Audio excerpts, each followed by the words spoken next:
मुख्यमंत्री एकनाथ शिंदे सध्या बोलतात। अतिशय धक्कादायक आणि दुःखद घटना आहे। आमचे ज्येष्ठ सहकारी आमदार अनिल बाबर यांचं पहाटे दुःखद निधन झालं।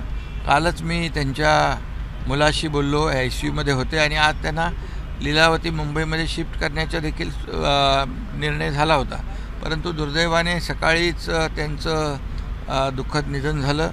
एक विश्वासू आणि प्रामाणिक सहकारी ज्येष्ठ सहकारी आम्ही गमावला आहे। खरं म्हणजे टेंबू योजना असेल, त्यांच्या मतदारसंघातले अनेक प्रकल्प असतील, सर्वसामान्य लोकांना न्याय देण्याचं काम असेल, मतदारसंघामधले प्रश्न त्याला वाचा फोडण्याचं काम असेल, त्यांनी अनेक प्रकल्प आपल्या मतदारसंघामध्ये राज्य सरकारच्या माध्यमातून सुरू केले।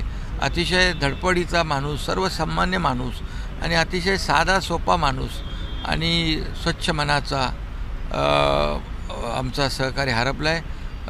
फार मोठं न भरून येणारं नुकसान झालेलं आहे। त्यांच्या कुटुंबियांच्या दुःखामध्ये आम्ही सहभागी आहोत।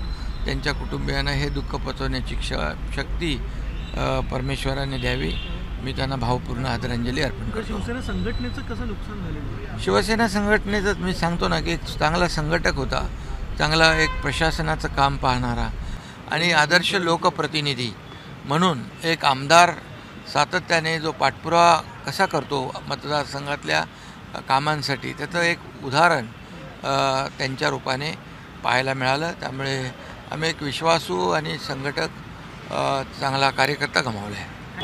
सांगलीच्या दिशेने मुख्यमंत्री रवाना झालेले आहेत। खानापूरचे आमदार होते अनिल बाबर आणि अनिल बाबर यांच्या निधनानंतर त्यांच्या कुटुंबियांची भेट घेण्यासाठी आणि अनिल बाबर यांना आदरांजली अर्पित करण्यासाठी मुख्यमंत्री एकनाथ शिंदे सांगलीसाठी रवाना होतात।